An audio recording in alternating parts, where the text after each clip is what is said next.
see the clock. Oh, there it Yeah. is. Now that we're on, hey, the What's clock up? is on. We are on the clock. And we were just talking a Back. little bit about Jim Thorpe. I know we're getting into some of the sports that happened this past weekend, but we were talking about some of the things that we would normally talk about before we even hit the record button or even start a live feed. Jim Thorpe was one of those topics, him being the excellent athlete that he was back then, that does not apply to today, but you don't disrespect what he did back then. You don't adjust for inflation either. Saying that Yeah, he I could use mean, today's modern technology. he competed how Fred Flintstone drove cars barefoot, didn't Yeah, and he used the brakes the same way. No, there was a story, something wrong with his shoes, and he had to use shoes that were too small or squeezing the life out of his feet. Something I don't remember exactly, but something with the shoes. Yeah, but And Jim Spike Thorpe, Lee was there saying, "Money, money. It's got to be the shoes." it's got to be the shoes. Even back then, Spike Lee probably had some wooden glasses back then. It got to be the shoes. But no one's throwing shade at Jim Thorpe. No need to do it. He's still on his own merit. He was as dominant as they ever came as an athlete. But there are errors for these things for a reason, and his era then isn't today's era. Bo Jackson's era isn't today's era, but it was close enough to where you can still compare Bo Jackson. And this whole conversation came up because we were talking about Deion Sanders and The Terrell goat, Buckley. the That goat lets you know the depth cornerback. of the conversation. Yeah, because I mentioned I got my tickets to go to Florida State versus Miami, Yes. and I received an email from Florida State University thanking me for my ticket purchase and asking me if I wanted to be a booster. And I'm like, no, this is a one-time event. Don't make me wear my Nebraska gear. I'll probably buy a Florida State shirt. I'll do the tomahawk chop and all that, but this is all the money you're gonna get from me. I, Yeah, and I'm that's part of I'm the booster. I'm go big red. Yeah, that's part of being a booster, though. You already contributed to the program by buying a ticket, first of all, to go to their Actually, I game, let bought alone, two. huh? I Two bought tickets. two. My Yeah, son's two going tickets. with You and me. your son are flying Yeah, out there. Flying, by I'm the not going way. by myself. Yeah, I know. I would do something like that. I mean, I hope to meet you, but I don't know. You haven't committed and Oh, no, said, I'm yeah, committed. I'll meet you. I'm committed. Okay. I'll be there. There's no question there. I mean, when All I go right. to games, I just go. I just end up there. In handcuffs or otherwise, I'll be there. Breaking through the barriers to get over there. Yeah, man. But coming off of a week of sports, college football just started week 0. Some top teams have started playing already. We talking Notre Dame, who I thought would have a closer game in Ireland against Navy. Didn't happen. Not me. I mean, I look, wasn't too far off. I said 52-10. It was 42-3. oh my God. And Notre Dame, I would think, would have some problems with the triple option this early in the season. Anybody you would believe would have problems with the triple option. I think Navy had problems with their own triple option because you have to hit the kicks out of that thing You got during to the have the season. guys to block for it, too. I mean, having a difficult offense to scheme for is one thing, but if you don't have the people to run it, that's another thing. But those plays that they get at Navy, floor of Navy, Army, and Air Force, those are the plays they have for that system. Those systems don't change. It just happened to be over the decades, Air Force is running it better than anybody else. But these plays are made for that option. They know that they're not getting a quarterback who can pass coming to Air Force, Army, or Navy. And Navy, I thought, because typically you play them later in the season, and at least you have some video on them, and what their tendencies are. It's a triple option, but you can kind of get a beat on it, see which this group of players is going to do. Now, in the first game of the season, you don't have anything to go on other than what you tried to do with your scout team during the pre-camp, in camp. And, Notre Dame just shut it down. That's it. I mean, there's just no way around it. And Sam I, Hartman looked great. yeah, before I went to the Offspring concert, I watched some of the game, and every time they tried to run that option, there were 2, 3 people in the backfield shutting it down. And that's why I mentioned the blocking. If you can't block for it, that option is not going to do much. I think it's one of those cases where it's simply too much talent. I think this year, Hmm. even though Notre Dame does get beaten up, and I like every time they get beat up. In fact, I love when they get beaten up. This may be the year where they have the defense that's solid enough to keep them in games, but the offensive quarterback in particular is going to be the reason why they have the real success they're going to have. And Sam Hartman, coming from Wake Forest, is the best quarterback they've had in a long time. I mean, I'm not going to say first rounder, but he probably, if he plays the right way, could work himself into the first round. And even considering his age, he's one of the older quarterbacks. But I think that he's someone who's faced big competition before. He's been in the ACC. He's played Clemson. He's played Florida State. In fact, Wake Forest, as it stands right now, is on a 3-game winning streak against Florida State, including winning last season. Sam Hartman has 4 touchdowns against them, against 1 interception, 801 yards. Bro, he's faced top defenses before. So I think now he could do that for Notre Dame and whatever they have on the slate, because they're going to eventually play USC. And USC looked, well, the way they should have looked against San Jose State, but gave up a bunch of rushing yards. That's going to be something if they can't fix it. Yeah, that's going to be a concern. Yeah, Hartman is definitely very talented. You want to see him do it against better competition. Mm-hmm. He's gonna have his opportunity. You know, they'll have bigger games coming up this season, and he's going to have to perform well. As you mentioned, he defeated Florida State. As he has a lot of talent, so there's no reason why he shouldn't perform well. As far as being a first round pick, that still remains to be seen. He's going to have to produce this year, and do well at the combines. And what was the second thing you mentioned? USC. Yeah, USC, yeah. yeah. That defense, they've got to make some adjustments and improvements, because giving up rushing yards against not a top team is not a good look. Now, it is week 0, and of course, you're still working on your own things. You're going to be a lot better now, or even your next game, than you were the previous game, and let alone in November or October, whenever they play USC. They're going to be a better team. When USC plays Notre Dame, or Notre Dame plays USC, Notre Dame is going to run the ball. And USC probably will have a better idea of how they're going to stop that run when that happens, let alone other teams that run the ball, like UCLA, their own rival. Biggest rival, I believe, is going to do the same thing. So, yeah, I don't know. Caleb Williams, defending Heisman Trophy winner, obviously going into this season, he's again on the Heisman Trophy watch. He probably doesn't get it this time around. I mean, regardless of the numbers, because typically you don't get it back to back, since Archie Griffin had done it back in the 70s. But it's going to be fun to watch, especially in their swan song season in the Big Ten. Or even calling them the Big Ten, in the Pac-12 before they head to the Big Ten. Yeah. What can I say? Their defense has to make some improvements. Caleb Williams is dynamic. He'll probably be just as dynamic as he was last year. And it's going to be up to the voters to decide if they give him the Heisman. I mean, that's obvious, but yeah, if he puts up a monstrous season and nobody else matches it, I don't see why they wouldn't give it to him. But my Heisman pick is Harrison Jr. Anyway, that's what I'm talking about right there. That guy, and I think they're chomping at the bit to give it to a wide receiver again, but this time more of a. Even though, what was it? From Alabama, who got, I think, with the Devontae Davis. I forgot. Oh God, how the hell am I forgetting people's names right now? But when he won his Heisman Trophy coming out of Alabama, he was catching passes, and he was more of the tweener kind of a receiver, small, skinny guy, but blazing fast. Marvin Harrison clicks all the boxes, and you're talking about a top 2, maybe number 1 overall pick at the wide receiver spot at 6'4", 210 pounds, pretty much the same dimensions Randy Moss had it coming into the league too. Right.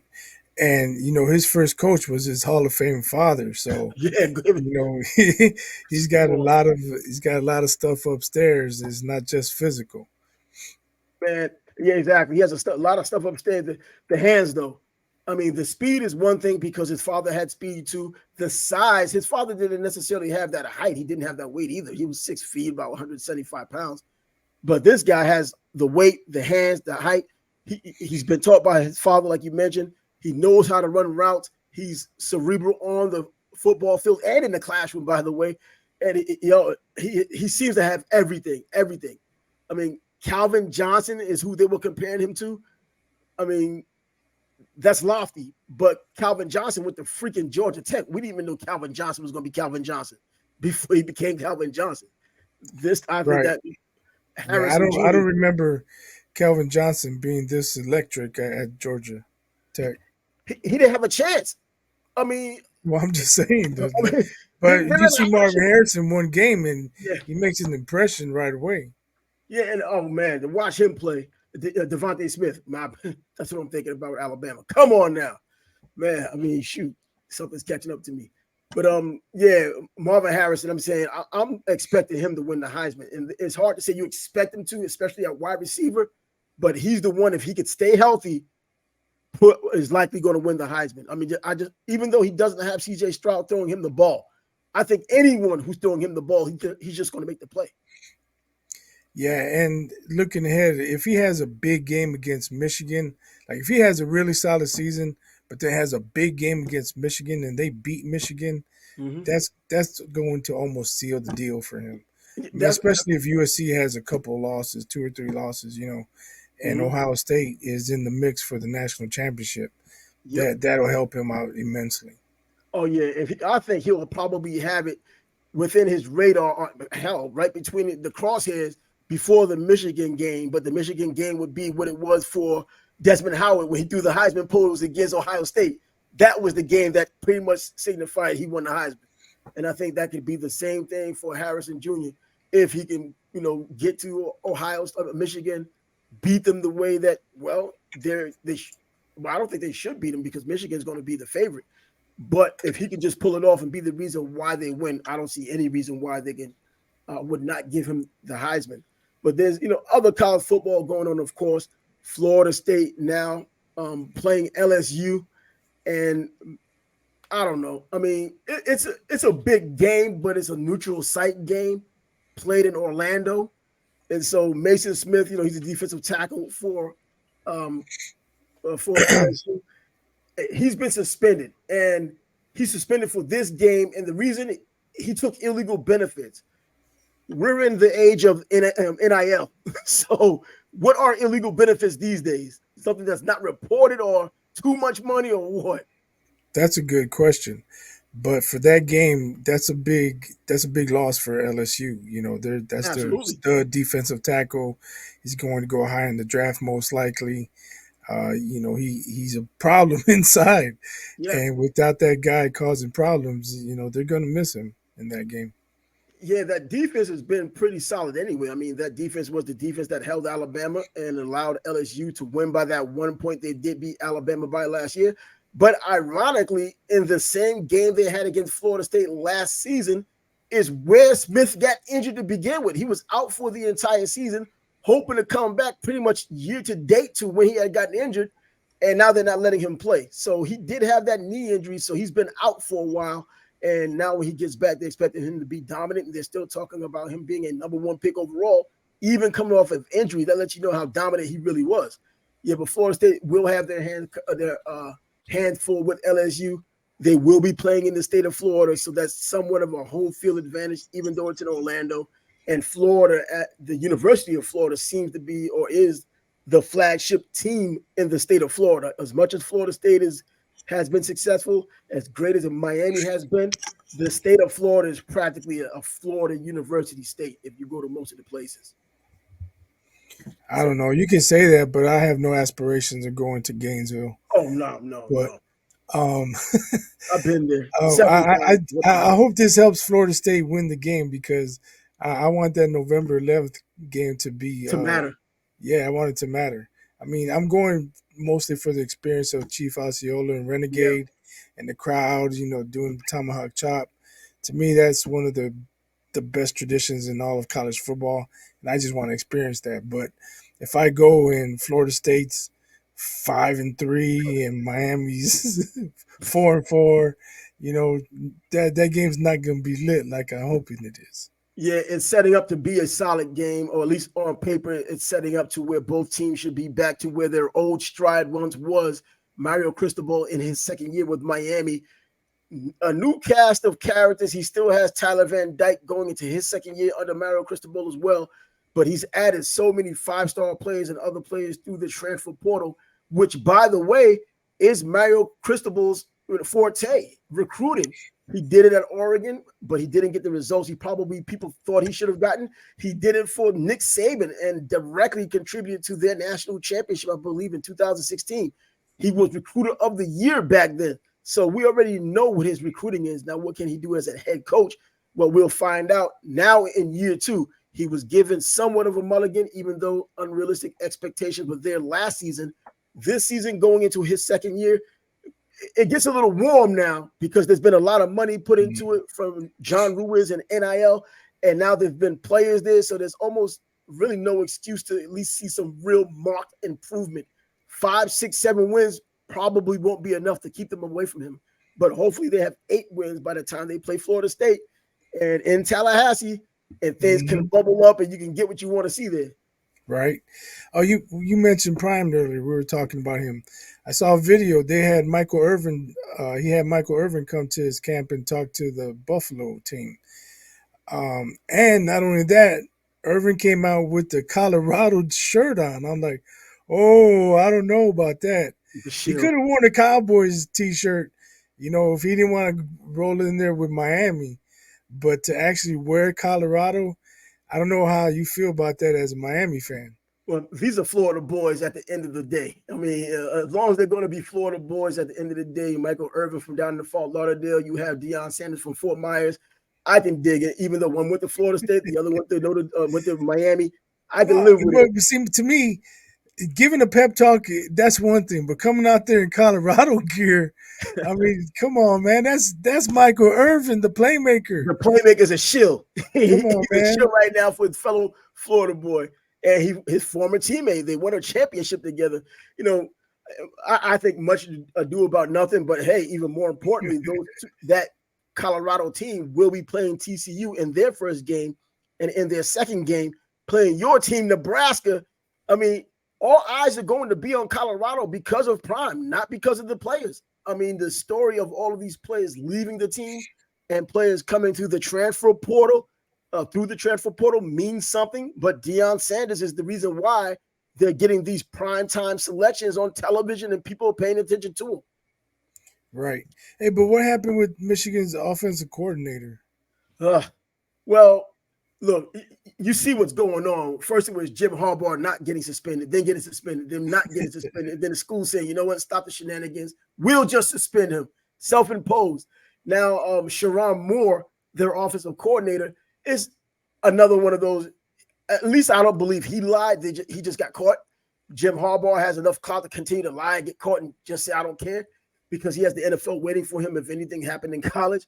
But it's one of these rules that the NCAA, I believe, wants to prove and show they still have power. They see everything falling down around them. They don't like all of this realignment. This is not what they wanted, but because it's happening, they have to go along with it. They can't do much about it. So what they're doing is showing they still have teeth. We're going to go not only after Sharon Moore, but we're going after Michigan, the number 2 team in the country, a historic team, blah, blah, blah. Well, he's been charged with contacting players during the COVID-19 time, during the dead period. And if you know recruiting, the dead periods and the live periods, and no contact. No contact and all limited contact depending on what time of the year. And now that you have text messaging available and all those things, you can do that, but you can't do this. Craziness. But yeah, he'll sit out for the first game of the season. That shows you how toothless the NCAA really is. Yeah. And because he and now Jim Harbaugh will not be coaching, they're going to, because this game is so important and it means so much and it's such a big game, they're going to elevate an analyst to run the game that day. That's how much they think of this game. You know what? We'll just have a contest. There's still 5 games till Saturday. Their defensive coordinator could get suspended. You never know. You know what? And then they could just have a contest and get somebody out of the audience to help coach the team for that one game. Who's running the NCAA now? Someone from Ohio State? Yeah, right? And it's not doing any good. I mean, I can understand if this was some big game. If it was a Michigan State game, Ohio State game, or even a Notre Dame game, something like that. But some frivolous first game of the season against Bum U, I mean, something like that. Whoever the heck they're playing, I know Rutgers. They did lose to Appalachian State though a few years ago, didn't they? Yeah, they did several years ago. But that Appalachian State, even though people want to differentiate between 1AA and 1A from what it was back then, if there ever were a 1AA team that could have played almost any 1A team, it was that Appalachian State team. I believe they ended up doing a 3-peat on the 1AA level. So they were an absolutely fantastic team. And needless to say, after they beat Michigan, Michigan went on to lose a couple more games. So it wasn't like they beat Michigan, Michigan cleaned up and made people forget about it. But yeah, the Appalachian State team was serious that year and even years before that. But Michigan is going to be without their offensive coordinator, without their head coach. They It selected won't someone in matter. the game show to coach the team because it doesn't mean much. And that's it. Michigan still should win. I think Michigan still has a serious argument, as I've mentioned before, of probably being in the national championship game. The only team out of the top four who returns their starting quarterback, who was not a bad quarterback, a very good quarterback, in fact. And JJ McCarthy, if you want to know his name. And that's what he's, yeah. So, yeah, I mean, they are that good. So, Yeah, it means virtually nothing. It won't make a difference in the game for week one. nope. Another toothless gesture by the NCAA. And they get everything they deserve because I believe they will be disbanded soon, or all the other teams will leave the NCAA, the power teams that make decisions and make the money. And the NCAA can have New Mexico State, UNLV, BYU, and those major schools down there, while the super conferences can just fight amongst themselves and make a boatload of money without giving the NCAA anything. That's my hope, dream, and desire. Not too realistic, but hey, Martin had a dream too. Yeah, but I mean, I things are going that way. Things are going that way. Yeah, it looks like it. It looks like it. And by the way, before we even move on with sports, I live here in Jacksonville. So if anybody who's been watching national news, they saw what had happened in Jacksonville just on Saturday when some maniac obviously went into one of the Dollar Generals and with malicious intent, racist intent, bigoted intent, and shot 3 black people. He was a white guy, but it's not a reflection. I understand how people on the outside would love to gravitate to making this all about being racist. He was racist. The city of Jacksonville as a whole, I don't believe by living here is racist. If you want to say Jacksonville is racist, that means everyone is racist because a lot of the things that happen here, well, happen everywhere else. But based on that right there, it was an isolated incident where this knucklehead he went to one of the HBCUs first, which is Edward's College. They ran him off. I don't know how the whole story went, but they ran him Couldn't off. get past security. Yeah, and so he ends up going up there to the Dollar General, which is literally not too far up the block on Canal and King Street. And because Edward's is right there on King Street as well, but a little further down east. And he just went in there randomly shooting people. And he left a manifesto for, I believe, the FBI, the police, and I believe he also told his father to check his computer where he could find whatever he found. And, this was an isolated incident, still racist in intent and racist indeed, because that's what he said in his manifesto. They didn't read it all because the sheriff here in Jacksonville, who is black, who in fact hasn't even been in for a year yet, he said he read it, and obviously he's like, this guy was delusional, and he was obviously filled with hate. And I know one of the news people specifically asked, was anybody else going to be in danger? He said the only ones who would have been in danger was anyone from the group of people this guy targeted. That's it. So that means any other black person would have been a target, would have been in danger, not someone else, because that wasn't his agenda. But anyway, this incel, 20-year-old who went to Oak Leaf High School here in Jacksonville, pulled off the nonsense and he deleted himself. And now we don't have to worry about him, but it doesn't disappear because of that. You have a community now that's coming together once again. Yeah, it's a sad situation, and I don't know anything about his upbringing. But for him to leave manifestos talking about his hate for black people or whatever was in there, I mean that's just sick, man. I can't really comment too much on it other than that. What he did was terrible. It's tragic. People lost loved ones, and it's just senseless. It makes absolutely no sense. And I hope this isn't the time, because I saw a little bit already, but I hope this isn't another one of those times where it's being politicized for the wrong reasons. Politicize it for being the racist act that it was. Don't politicize it based on why guns should be eliminated or why so and so should be eliminated or looked at differently.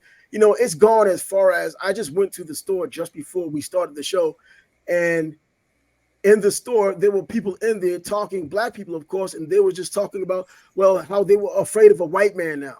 Literally said that. I was like, really? Are you going that far with it now? I mean, seriously. Now, because of this guy, you as a black woman are afraid of white men. And one woman even claimed that a white man came into the store earlier because she was the cashier, and he threatened to shoot them if they didn't let him in because the store was before hours. And so she wasn't letting him in. So they called the police, and then they said they only let him come in because the police were on their way, and they said they arrested him. I don't know if it's true or not, but that's the story that was said while I was waiting on that long line. But for people to now take this opportunity and act like they're fearing for their lives, I mean, here's a reality check, and you might not want to hear it.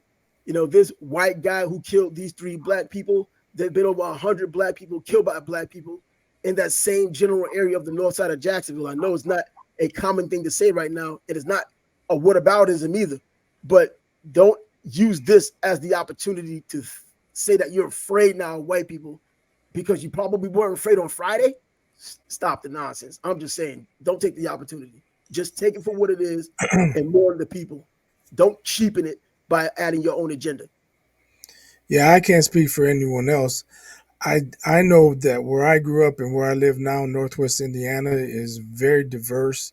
Mm-hmm. We don't deal with hate, like where I grew up. I'm Mexican. My friends were Puerto Rican, black, white. We didn't look at each other. People say I don't see color, and I say that's bullshit because you see color. It's just whether it matters or it doesn't. Because Yep. I see color and it doesn't fucking matter to me. There's a difference.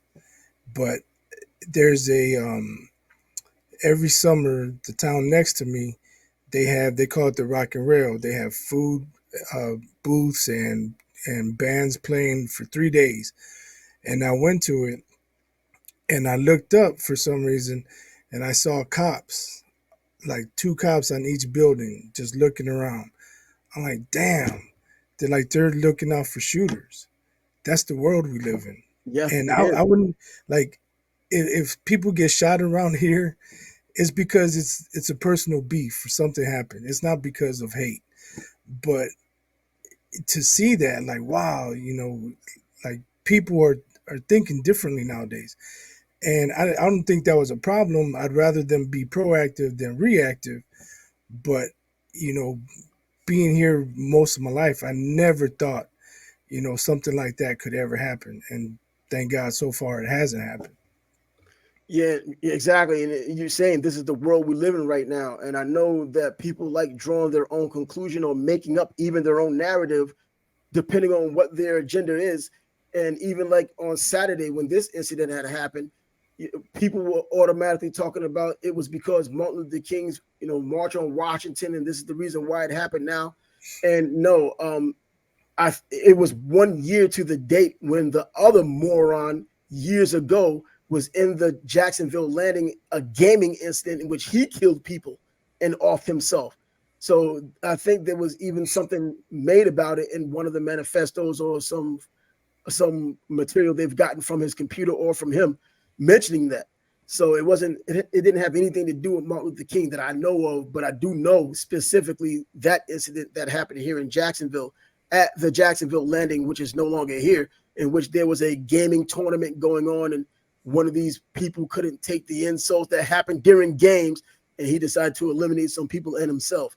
So yeah, it's just the world we live in. And I've listened to some of these Sunday shows yesterday, and once again, the politicization of what's happening instead of completely just keeping in mind the sentimental part of it and everyone's emotions involved. Jacksonville not being a racist city, but racial things happen like in almost every city here in the United States. So many diverse backgrounds, everyone isn't going to get along. That's just the reality of it. But don't act like you weren't afraid of white people on Friday, but now you are. That's just not that's just can't be true. Because how many people are afraid of black people yesterday and afraid of them today because they just see them in the news all the time, whether it's politicized or not. It's come on, man. Just watch yourself on that one. And I don't know why people do it. They love being victims or they want to sound important, but don't take this moment to do it while people are mourning.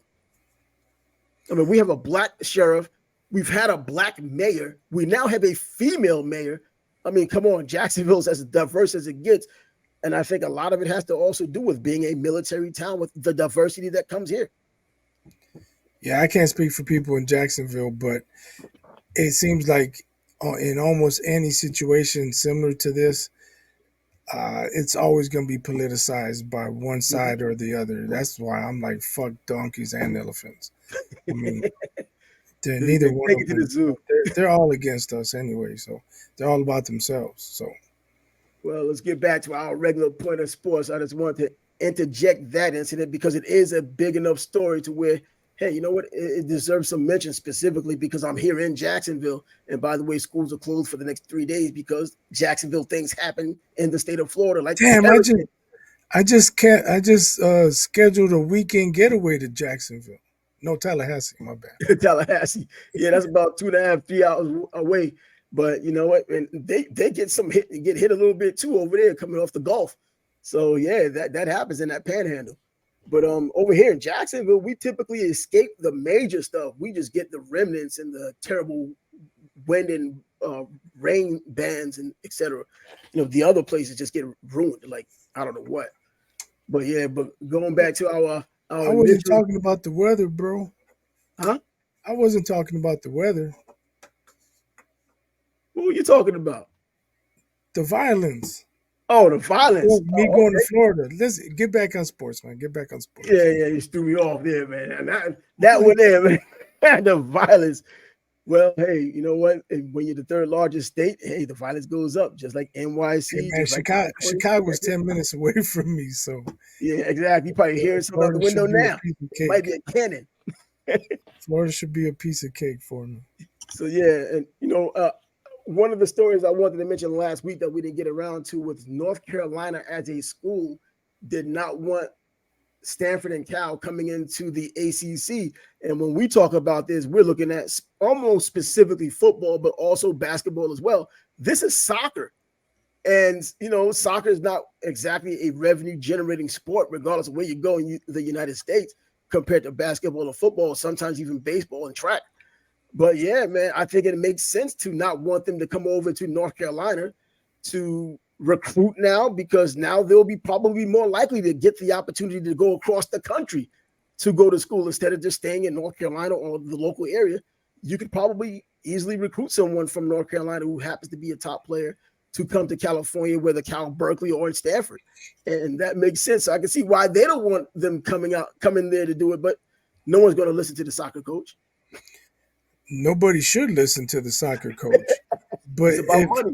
if the ACC doesn't get Stanford and Cal, then eventually other conferences are going to be coming for those ACC schools. Yeah, and what's going to end up happening anyway? I think the final story on it is just a formality now. Southern Cal and Stanford plus SMU going to the ACC. So that SMU thing just got thrown in there. But If the ACC doesn't expand, then give it a few years, there will be no ACC.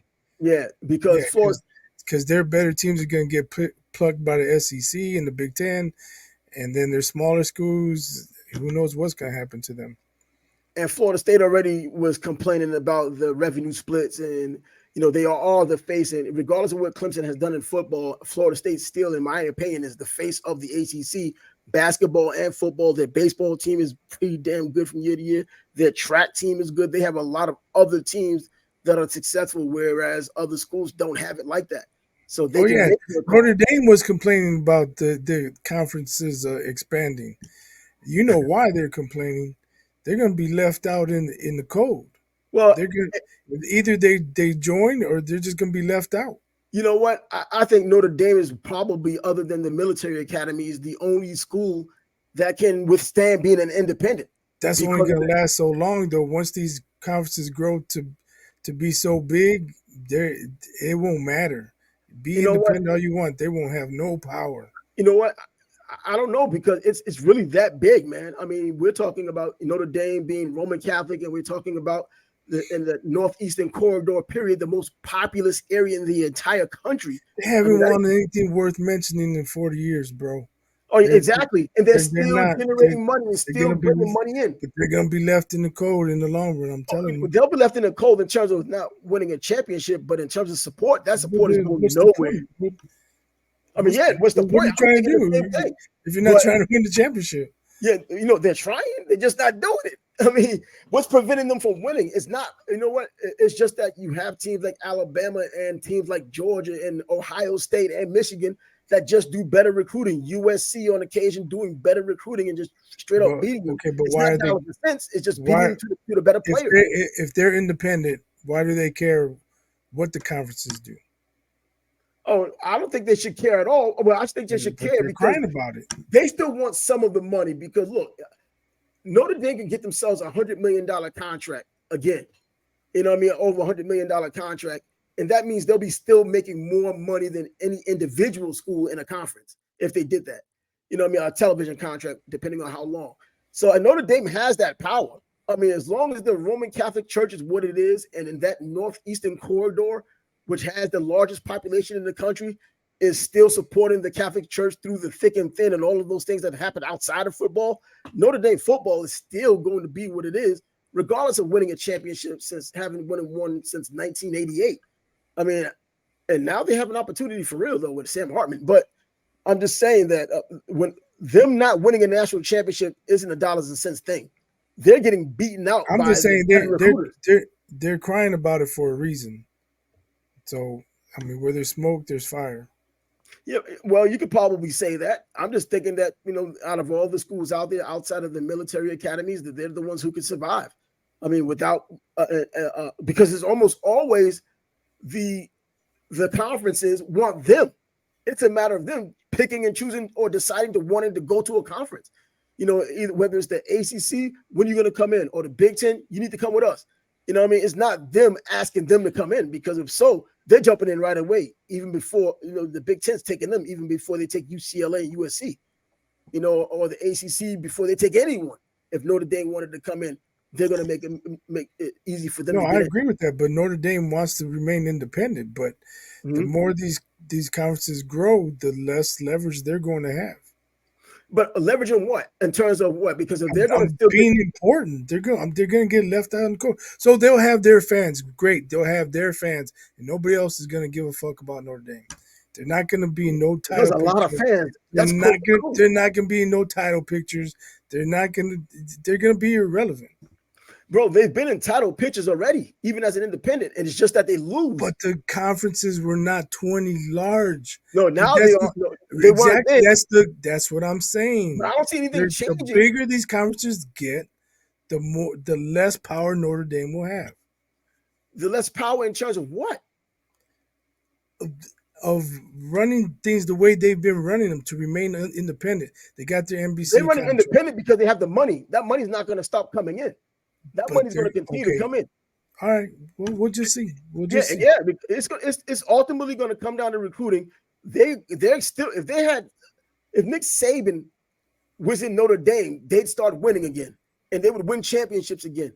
If they had someone like Lou Holtz at Notre Dame again who could recruit like that, they would start winning games again. It's all players. It's all players when it comes to that. He only won one. Huh? Lou only won one. Lou only won one. Yeah, but he kept them consistent. And when he left, they disappeared. I mean, they've had good seasons. But I'm telling you, these super conferences, they're going to leave Notre Dame out in the cold. Well, we'll wait and see how that happens, because I've been waiting for it for a long time, because I'm far from a Notre Dame fan, and I'd love to see them just disappear. I mean, otherwise they wouldn't be whining about it. They'd be like, well, you guys do whatever. We're independent. We're Notre Dame. We're big, bold, badass Notre Dame. You do what you want to do. Well, they want it because of positioning. They're crying about it for a reason. Yeah, they want it because of positioning. If they get into the Big Ten or went into the ACC, they have a better opportunity of being in that championship series. I mean, a matter of fact, I think even now as an independent, as they expand the playoffs, they have better opportunity. But as the old system was, when you only had 4 teams going in and only the top 4 teams went in, well, once Notre Dame was number 5, they were no longer an option at 4 or higher. So in a conference, if you win the Big Ten, you're going to be in there. You win the SEC, you're going to be in there. If you win the ACC, you're likely going to be in there. That's what the benefit to them is to go into a conference, win that conference, and have an easier way into the tournament. But as it stands right now, I mean, hey, 1-0. We'll see how this year turns out. And if they're the goods or not as an independent, we'll find that out as well. Well, we already mentioned our 2023 Heisman Trophy, and I think that Marvin Harrison, you along with myself, believe that he's probably going to be the one to win it.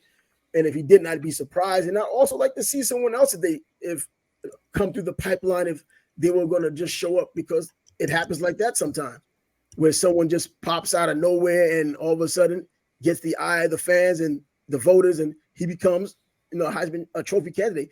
And our guy, Brent Beard, he's one of the Heisman Trophy voters. I typically don't ask him for his vote because he typically tells me after the vote's been made who he voted for. Yeah, but he's a Heisman voter as well, so he'll be coming back on the show eventually during the just ask him who he has his eyes on. Oh, someone from the SEC. Brent Beard, the best of all time. You gotta ask him, did he vote for Tommy Frazier or Eddie George? You know what? I was going to ask him one time before. I forgot about that, but I can text him as soon as I get off of here, asking did he go for it. And you know what? I think you'd probably go with Tommy Frazier. Tommy Frazier is a Florida boy, and Eddie George is Ohio State and Big Ten, and SEC Big Ten don't go together. And I know Brenton well enough to know where his vote might have gone between the two. So the NFL is back. Preseason's finally over. The NFL should be around sometime soon. Trey Lance trying to be QB1 in Dallas. QB1. He was brought in to be QB3, but yeah, now he's QB2 with a real possibility at QB1. And hey, it had to happen. Come on. I mean, when they made their decision in San Francisco, they kind of let you know that, well, Trey, it was nice not knowing you. I mean, between injuries and me believing that he should never have gotten picked that early to begin with, I don't know what the hell John Lynch was thinking, as much credit as I give him for being an excellent GM. What's Jerry Jones thinking, though, bringing him in? Jerry Jones just stirs the pot. He knows by that move what people are going to think. Outside of Dallas, inside of Dallas, us, he already knows. And you know what? If it does light a fire under Dak, instead of him putting himself under pressure saying, I'm not going to throw picks, I mean, let it be. I just don't think that Trey Lance is the goods. I didn't think so in the beginning, especially that early. I don't think so now in Dallas. I just don't think so, man. If anything, he's serviceable. There's nothing wrong with that, but you don't pick someone that early to be serviceable. That's true. You're 100% right about that. And the 49ers look like they're admitting their mistake. They traded him. So yeah, and they're getting bashed by it. Huh? They're really getting bashed by people now because of that. Now, what were they thinking? I mean, I thought that way when the pick was made, when they start getting that hype, because you know how it happens before the draft or when the combine comes, all of a sudden guys you kind of knew on the periphery become thrown in, they throw them into the limelight, and all of a sudden they make them better than they really were. And I'm like, come on, man, you have all the video you wanted. He's going through the combine, and all of a sudden this guy is shooting through a guy that you've seen that you thought was a no-brainer, and that's what was happening with him. And it's not a North Dakota State thing, not a small school North Dakota State thing. Carson Wentz went there. I mean, he had a good year until you hurt the knee, and then Nick Foles had to come ruin his career. But crazy thing is, though, what if Dak struggles? Do they go to Trey Lance? God, if they want part 2 of the struggle, yeah. Yeah, they go to Trey Lance for that. I don't get it. I mean, lighting the fire under Dak's ass is one thing, but there would be a larger fire lit if you brought in somebody with actual talent that could challenge him. Aren't they talking about giving Dak another big contract? I thought I saw that the other day. I was like, you know what? This is probably making up for the big contract they were supposed to have given him before he had gotten injured. And that's the reason why people say, see, that's why you get your money before you get injured. And he turns out to be what he is now. Not even deserving of the little money they gave him based on that. Yeah, I didn't see a report about that. You could be right, but I don't know. It's a huge amount of money. I mean, why would you pay him? Exactly. Why would you pay him? I wouldn't pay him. That's probably why Trey Lance is there. Because if he fails, you know what? If they both are equals, you get rid of the one that's pissed you off. That would be him, and you keep Right. Trey Lance. If we're gonna suck anyway, well, let's put Trey Lance in there. And Yeah. And if, on another team, if Dallas sucks, the world is better. So I don't mind that happening either. And speaking of a better world, hey, there may be a better world in Chicagoland. I mean, you have Justin Fields at your quarterback spot, getting another opportunity to go out there and show that he can play. But not only that, you have Tyson Bagent that's coming in. And Bagent. Tyson Bagent coming in from Shepherd College.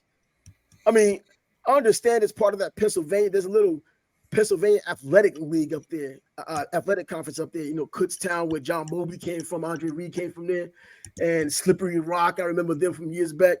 And so they're not without talent. They have their diamonds in the rough. He may just be another one of those diamonds in the rough as a quarterback. I mean, he did put up ridiculous numbers. And of course, we can say look at that competition. But Stephen McNair put up ridiculous numbers against, that competition in the SWAC years ago and still was a top draft pick for the Houston Oilers / Tennessee Titans. So I think that, this Tyson Bagent, if he gets an opportunity, I mean, he looked well enough during the spring or during the preseason to garner the second spot. He beat out PJ Walker, a guy who's been around the NFL, went to Temple, a bigger school in Pennsylvania, ironically, but a bigger school than Shepherd College or university, whatever you want to call it. as you know, I don't watch preseason games, but being a Yeah, Bears fan, I've seen some talk about Bagent. People are saying he looks good and this and that, but you have to take that with a grain of salt. true. Who's he playing against? I mean, it's all backups and guys who aren't going to be on the team next week. So, I mean, but obviously he outplayed PJ, and we'll see. Maybe he can develop. But I mean, that's Justin Fields' Mm-hmm. team. Oh, that's So his team, yeah. yeah. But with him So getting injured, so there may be opportunities for that backup to get in there as a rookie. And I'm looking more at the raw numbers and what he had done in college back in 2021 when he threw for 5,000 yards. I mean, that's good no matter where you are. And that's the reason why I brought up Steve McNair, because I had a chance to watch Steve McNair 3 of the 4 years he was at Alcorn State. And I saw him in person. And I was like, yo, this is the best quarterback I've ever seen in person doing what he's supposed to do against that type of competition. Meaning, I think if he was on a better team, he'd be even better. And it would have been ridiculous if he'd have played at a 1A school instead of in the SWAC and Alcorn State, playing against Alabama State and Mississippi Valley State and Grambling, schools like that, Southern. He was just phenomenal. And he picked it up in the 1AA playoffs. His team let him down. He played injured and still showed out. But 53 touchdowns and 13 interceptions back in 2021 for Tyson Bagent. I mean, you can't ignore that. And then last year, over 4,500 yards, 41 touchdowns again against 8 interceptions. I mean, the he's putting up the numbers, and I can see why he got the attention and the opportunity to get into an NFL camp and beat out a veteran. yeah, I'd rather have a younger guy who has a higher ceiling, who maybe you can develop. And in the case of Justin Fields going down, can do the job, as opposed to a guy who hasn't been able to do the job. So we'll just have to wait and see. But am I excited as a Bears fan? Not really. I mean, who was he playing against? It could have been me Yeah, and you I'm out there. actually, you know what? I'm kind of excited from the outside. When I see players like this, I get kind of excited from the outside just to see if it would happen. Kind of the underdog mentality of seeing this guy coming from such a small school where other players have come from that conference, as I mentioned, with John Mobley, who played for Kutztown, and also Andre Reed, a Hall of Famer who played for Kutztown, coming from there. I mean, I think in that Pennsylvania area, he's from West Virginia, but playing in that Pennsylvania tough little conference, I think he can do some things. I would like to see him do something, put it more like that. I would like for him to do something. And obviously the coaches who are supposedly in the know, who work with him in detail, have an idea with him to the point to where they trust him behind Fields, who probably hasn't, shows the propensity to get injured because of the way he runs. And we know what happens to running quarterbacks. I don't believe he wants to be a running quarterback. If his receivers are open, I think he's going to throw the ball. Um, I don't think he drops back with the idea of let me find a lane to run. Not like Lamar Jackson, who's No, more of a runner. Who keeps the balls a lot on RPOs. yeah, I don't think I don't believe that is Justin Fields' game, but he or can. he doesn't want it to be right. He didn't show that running ability at Ohio State because he didn't have to. He showed it. He's shown it with the Yeah, Bears he put those video because game numbers he up. had to. It's either that or take the sacks. So like now he has DJ Moore, number one receiver. Hopefully Cole Kmet can take a step up. They addressed some line issues, although one of their guys did suffer an injury. Hopefully the line holds up. His wide receivers get open because now Mooney's going against not the number one cornerback, you know, or slot. You know what I'm saying? Or Mhm. hopefully Chase Claypool steps up. He's been a disappointment. I know Pittsburgh fans don't like him. Right now, Bears fans don't like him. So he's going to have to Nobody change likes our him. minds.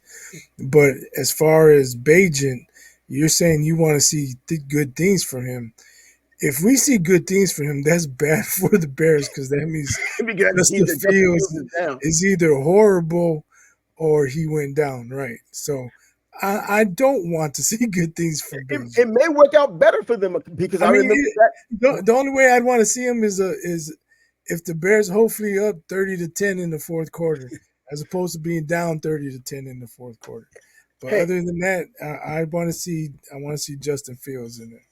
I remember when Vinny Testaverde went down and Chad Pennington came in, and Chad Pennington turned out to being the long-term answer. I mean, he was drafted for that, but he ended up being the long-term answer, and that was also after Vinny had done some good things with the team, and it gave Chad the opportunity. But if he goes down and he shows up, I mean, you don't want anything bad to happen to any of your quarterbacks, regardless of if he's the starter or not. But if Justin Fields did go down and he stepped in and did better than what Justin Fields did last season, I mean, and the trajectory seems like it's going upwards, I think Bear fans would be happy. I think you'd be happy too, especially if you could get some wins out of it. Definitely. I mean, they were in a lot of games last year. They just couldn't finish. So now this year it's time to step up and finish some of those games. If they can go 7-9, no, that would only be 16 games. If they go 8-9, I think that's a good season. That's Yeah. a big improvement from last year. Yeah, I was Anything about to better say. than that is gravy. Yeah, I was about to say that, man. But I like, Justin Fields is one of those players you want to see anywhere. I mean, he's one of those exciting players because I think people do have Lamar Jackson in the mind when they see him play. When he's really not, like you said, he doesn't look to run first. He looks to pass first, but he has the ability to run when he needs to. Or as a young quarterback did, I think he got more blame for it than he should have gotten. Being a young quarterback and taking off as soon as you didn't see anything because the NFL moves that much faster. This isn't Ohio State. This isn't the Big Ten. It's not even the SEC. And so, you're going to panic a bit as a quarterback in the NFL, as a rookie still trying to figure out and Well, digest don't the forget playbook. he got sacked 9 times against Cleveland, I believe, his rookie season. So that's going to give a lot of quarterbacks a sense of something going on over Looking their around. shoulder. Yeah. So hopefully he gets over that, and I think he wants to be more of a pocket passer, maybe run in spurts here and there, to take advantage of certain things. But him being strictly run or running RPOs and bootlegs, I don't think that's his game. I don't think that's what he wants to do. Now, I think bootlegs work pretty well with him. He has that nice Well, long. I'm saying like repeatedly. Well, yeah, as a predictable, if it becomes Yeah, predictable and he's setting himself up for failure, yeah. hopefully his offensive coordinator won't allow that. But yeah, I think he just has that ability to get away if things did get out of hand. You like those quarterbacks who can buy themselves time with their legs, but also keep their eyes down the field, like Bryce Young did at Alabama. Let's see if he could do the same in Carolina in the NFL. Someone who could keep their eyes down the field and move around just to buy time, not to run, and then ultimately at the last second get the ball to his receiver and make that play and the chains move forward. Also, college football, going back to that a little bit, this upcoming season, the clock will not be stopped on first downs anymore to move the chains. So it's going to the NFL format a little bit more this time. So yeah, man, before you used to be able to save your season sometimes in a right? game-winning drive in college. Those last minute Yeah, drives, yeah. one touchdown. I mean, That one that's timeout. that's Yeah, one huge. timeout. That's huge because Yeah, sometimes teams don't have timeouts and they run down there and spike it. still. They Yeah. have time because they got a first down. Yep. Now, if they don't stop the clock because the first down, time's gonna run out on them if they don't have a timeout. True. If you have the right quarterback, you're 90 yards away from the pay dirt, and you're like, no problem. 30 seconds, no big deal. I got one timeout, a whole bunch of first downs, and that's Mhm. it. Stop, stop, But stop. but Spike. getting back to Justin Fields, I forgot what I was gonna say. It was something about Justin Fields that you had said. With the RPO or him keeping his No. eyes down the field. Oh, another thing is if he's rushing for 100 yards by the end of by the mid fourth quarter, he's gonna be more tired than he would be Yes, if you he didn't would. have to run for all those yards. So that could be why they didn't finish the job in the fourth quarter last year. Your quarterback, he had some games he ran for like 140 yards. He had 80-yard touchdowns, 60-yard touchdowns. That takes a toll on the guy's endurance when you get to that fourth quarter. And your I legs, mean, man. yeah. You need So your legs to throw that ball. yeah, you don't want your quarterback running for that many yards. They see someone like Lamar Jackson do that so often. But Lamar's just a freakish athlete, anyways. You know what I mean? When he's passing the ball and doing well, he does well. But we know his forte is running the ball, getting out of bad situations, and still being able to throw it. And the playoff still is there for him to try to have success with consistency. Now with that big money, I don't know if that's their problem to have if nothing happens with it. But yeah, Lamar Jackson's just different than a lot of these quarterbacks, and I think it's a copycat league. People want their version of Lamar Jackson with probably a little bit more abilities to pass and read defenses, and they'll be good with it. And that's how you end up getting a Trey Lance.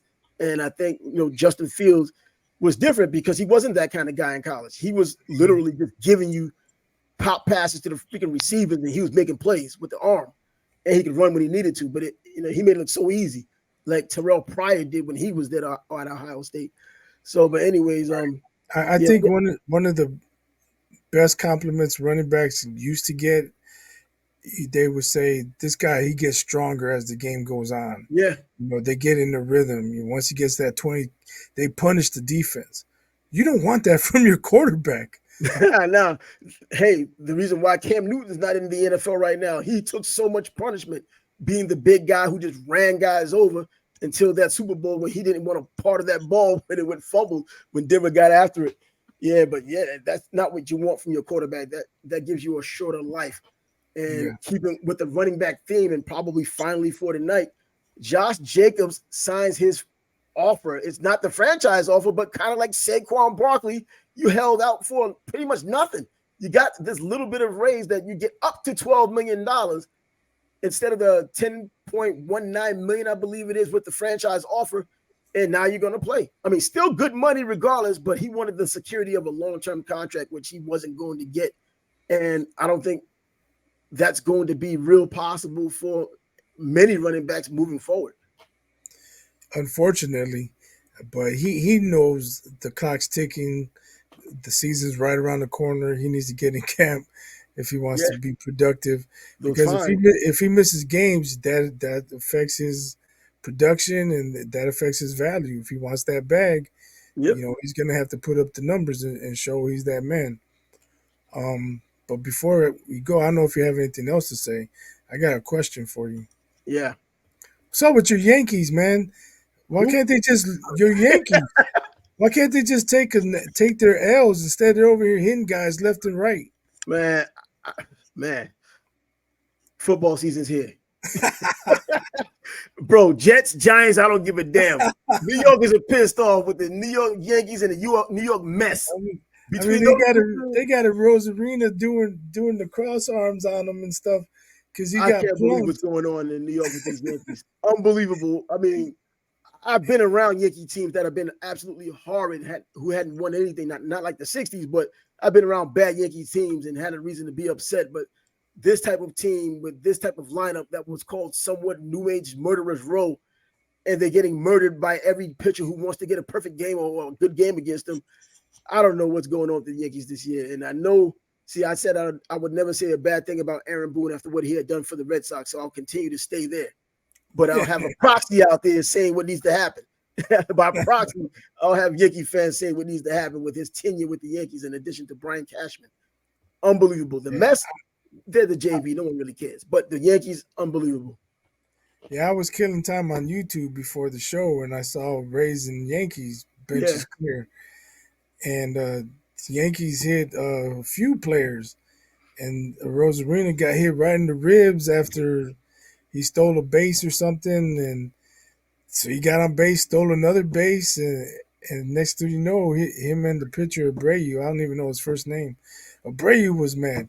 What's he mad for? He's the one that hit a Rosarina and put him on base. I mean, you don't want him chirping at you. Don't hit him. Make him get a hit. I'm so freaking done with these damn Yankees. It's not even because of the winning; it's the way they're losing. I mean, God. I just want to see Rosarina come out in cowboy boots against them next game. You know what? I think one of these Rays players that we don't concern ourselves with Yankees.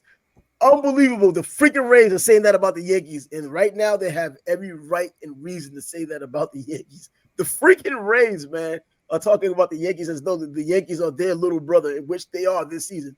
Because the Yankees are looking up at everyone in the freaking AL East right now. Unbelievable. Never thought I'd see that. The Rays know what they're doing. It's just too bad they don't have money to keep their players when it comes to their contracts.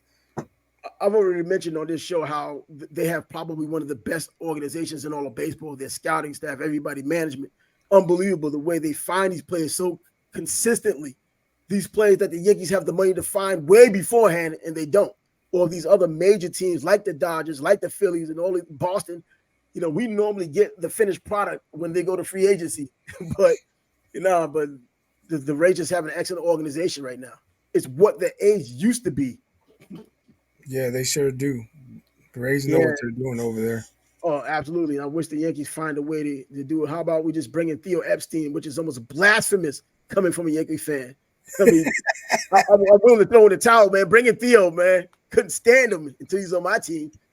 But he's working for MLB now. You got to make a good offer to get him out that office, I think.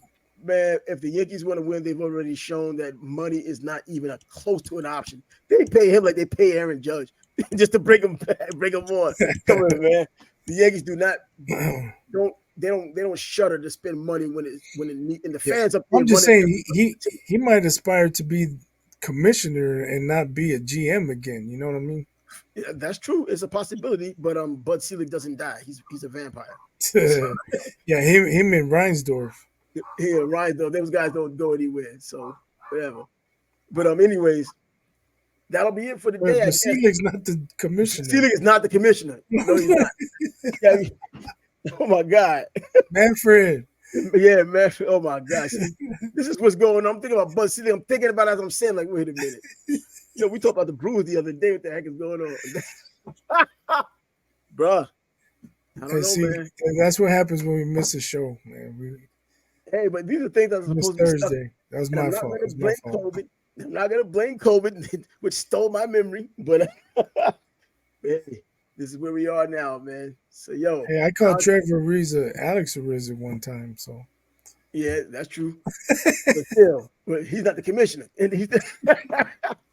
But anyway, bro, let's get this thing going, man. All right. We'll catch you again tomorrow, though. Catch everybody. I'm gonna come up with a hit list. It's gonna be a good one. I haven't done one in a while. Oh, for real, man. We might have a whole. I could have went in on you Yankees, but I don't know. You probably would have shut off my. Oh no, I don't, bro. I need to go in on the Yankees. I need a hit list. I might line them up like Al Capone and shoot them all. All right. Well, how about this? You go in on the Yankees. I go in on the White Sox. Bro, but that's too obvious. It's too easy. I mean, come on, right now. Man, at least we got to vent. White Sox made their moves, though. The White Sox made their definitive moves, showing that they want to at least do something else other than Reinsdorf selling like you want them to. Really? They did something. We're still doing nothing. We're going to wait until the season ends. And then they brought Tony La Russa back as a consultant. Yeah. Tony La Russa. Hey, no, man, it's more the same. The more things change, the more they stay the same. But he's a Hall of Famer, man. Yeah, right. He didn't even know the rules when he was a manager. The Well, he had games some used to dominant interfere teams. with his nap time. Well, he had dominant teams, man. What did he need to know? He had Eckersley. I'm not talking about his time with the A's or the Oh, I know Cardinals. that, man. Come on now. All right, bro. All Hey, right, man. I'll see you put it tomorrow. on. Catch you tomorrow later.